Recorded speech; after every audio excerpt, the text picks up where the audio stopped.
শেষবারের মতো বেজে উঠল স্কুলের ঘণ্টা। তারপর চারিদিকে নেমে এলো এক অদ্ভুত নিস্তব্ধতা, নীরবতা। যে উঠোনে প্রতিদিন ভেসে আসতো ছোট্ট ছোট্ট পায়ের শব্দ, ছেলে মেয়েদের হাসি, কবিতা আবৃত্তি আর বর্ণপরিচয়ের কণ্ঠস্বর, সেই উঠোন আজ নিস্তব্ধ। ব্ল্যাকবোর্ডে হয়তো এখনও লেখা আছে শেষ দিনের পাঠ, কিন্তু সেই পাঠ পড়ানোর মানুষটি আজ বিদায় নিয়েছেন। দাসপুর ১ নম্বর ব্লকের মহেশপুর পূর্ব নবোদয় শিশু শিক্ষা কেন্দ্রে শুক্রবার ছিল শুধু একজন শিক্ষিকার অবসর গ্রহণের দিন নয়, ছিল একটি বিদ্যালয়ের শেষ দিনের ইতিহাস। ২০০২ সাল থেকে এই বিদ্যালয়ের সঙ্গে যুক্ত ছিলেন শিক্ষিকা তারা রানী প্রামাণিক। তার অবসর নেওয়ার সাথে সাথেই বন্ধ হয়ে গেল বিদ্যালয়টি, কারণ আর কোনো শিক্ষক বা শিক্ষিকা নেই যিনি আগামী সোমবার থেকে শিশুদের পড়াবেন। ২০০০ সালে প্রতিষ্ঠিত এই ছোট্ট বিদ্যালয়টি ছিল শুধু একটি শিক্ষা প্রতিষ্ঠান নয়, ছিল গ্রামের স্বপ্নের ঠিকানা। মহেশপুর সহ আশপাশের বহু গ্রামের অসংখ্য শিশুর হাতেখড়ি হয়েছে এখানেই। কত প্রজন্মের প্রথম অক্ষর, প্রথম কবিতা, প্রথম পুরস্কার, সব কিছুর সাক্ষী এই স্কুল। শুক্রবারের বিদায় ছিল তাই অন্যরকম। চোখের জল লুকোতে পারেনি পড়ুয়ারা, কেঁদেছেন শিক্ষিকাও। আবেগে ভেঙে পড়েছেন অভিভাবক ও গ্রামের মানুষ, কারণ তারা জানেন একটি স্কুল বন্ধ হওয়া মানে শুধু একটি ভবনের দরজায় তালা পড়া নয়, একটি গ্রামের ভবিষ্যতের ওপরও নেমে আসে অনিশ্চয়তার ছায়া। বর্তমান ছাত্রছাত্রীদের সামাটবেড়িয়া প্রাথমিক বিদ্যালয় ও কলোড়া প্রাথমিক বিদ্যালয়ে স্থানান্তর করা হয়েছে, কিন্তু শিক্ষাবর্ষের মাঝপথে নতুন স্কুল, নতুন বন্ধু, নতুন পরিবেশ, সব কিছুই ছোট্ট শিশুদের কাছে কঠিন এক বাস্তবতা। তার ওপর বাড়ি থেকে অনেক বেশি দূরে যেতে হবে প্রতিদিন।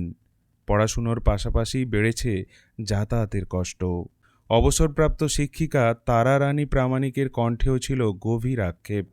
আমি চেয়েছিলাম বিদ্যালয়টি যেন চালু থাকে, অনেক চেষ্টা করেছি, কিন্তু নতুন শিক্ষিকা নিয়োগ না হওয়ায় আমার অবসরের সাথে সাথেই বিদ্যালয়টিও বন্ধ হয়ে গেল। এটা খুব কষ্টের। একজন শিক্ষিকার অবসরের সাথে যেন শেষ হয়ে গেল অসংখ্য স্মৃতির এক অধ্যায়।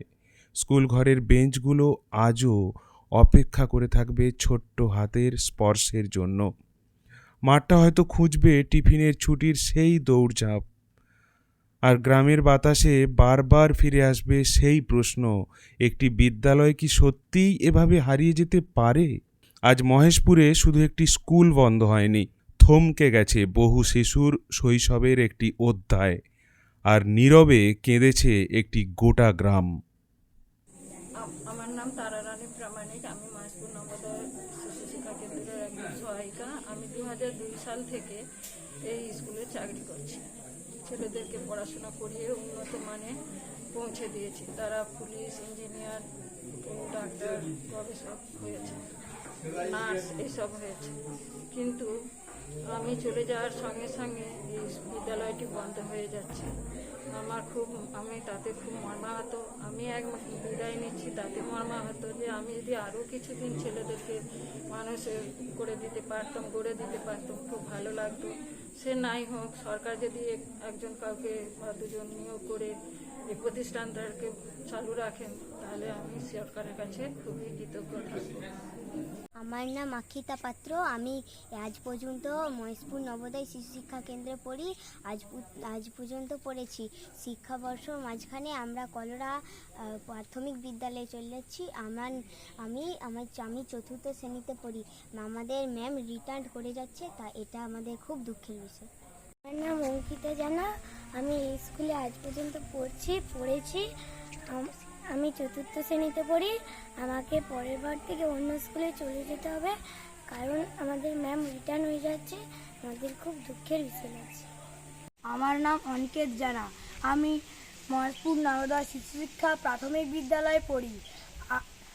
আমি ৪র্থ শ্রেণীতে পড়ি এবং আমাদের ম্যাডাম রিটায়ার হয়ে যাচ্ছে বলে আমাদের খুব দুঃখ, এবং আমরা তার জন্য খুব দুঃখিত। শিক্ষাবর্ষের মিডিলে আমাদের অনেক শিক্ষার ক্ষতি হচ্ছে। সন্তোষ কুমার কুইলা, এই স্কুলের প্রথম থেকে আমি প্রতিষ্ঠাতা হিসাবে আছি, এখনও আছি। শুধু ছাত্র আছে, সব কিছুই আছে, পরিকাঠামো যথাযথ শিক্ষার উপযোগী পরিকাঠামো, কিন্তু একজন শিক্ষিকার অভাবে আমাদের এই প্রতিষ্ঠানটা বন্ধ হতে চলেছে। যাতে সরকারের চোখে আনতে পারি, সেই জন্য যাতে একজন শিক্ষিকা নিয়োগ করা হয়, তার জন্য অনুরোধ জানাই। এই বিদ্যালয়ের একজন অভিভাবকের গার্ডিয়ান হই।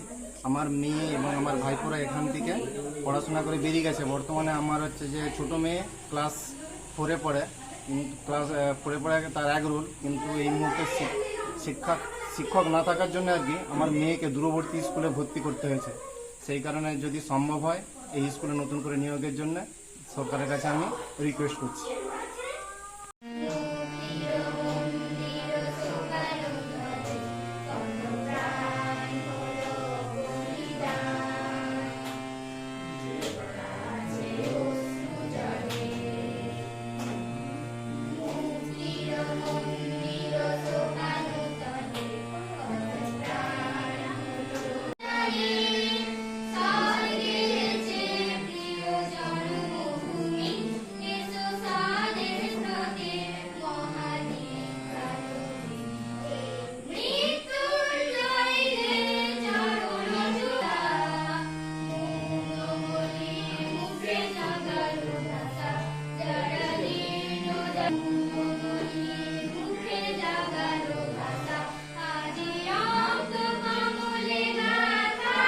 দুঃখের বিষয় হলো আমাদের স্কুলের ক্যাম্পাস, আমাদের পরিবেশ, ছাত্রছাত্রী সবই আছে, কিন্তু আমাদের সরকারি নিয়মের বাধা ধরে আমরা এমন পড়ে গিয়েছি, ম্যাডামের অভাবে কিন্তু আজকের এই বিদ্যালয়টি আমরা বন্ধ করে দিতে বাধ্য হলাম।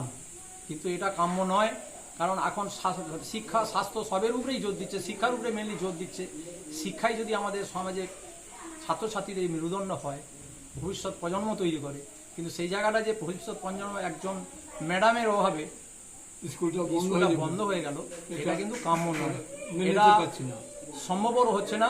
যদিও আজকে আমাদের এটার হচ্ছে, যদি প্রশাসনিক লেভেলে কিছু করা যায়, কারণ বাধ্য হয়ে আমাদের ছাত্রছাত্রীকে পার্শ্ববর্তী স্কুলে টিসি দিয়ে পাঠাতে বাধ্য হলাম।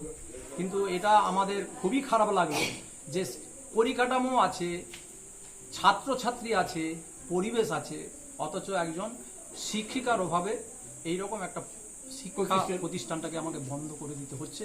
এটা খুব দুঃখজনক ঘটনা, এবং আমি আমার গ্রামবাসী বা অঞ্চলের তরফ থেকে আমরা কিন্তু এটা খুব মর্মাহত হয়ে গেছি। তবে এইটা আমি আমার সরকারি দৃষ্টিভঙ্গি আকর্ষণ করছি আমার বক্তব্য দিয়ে। আপনার নাম?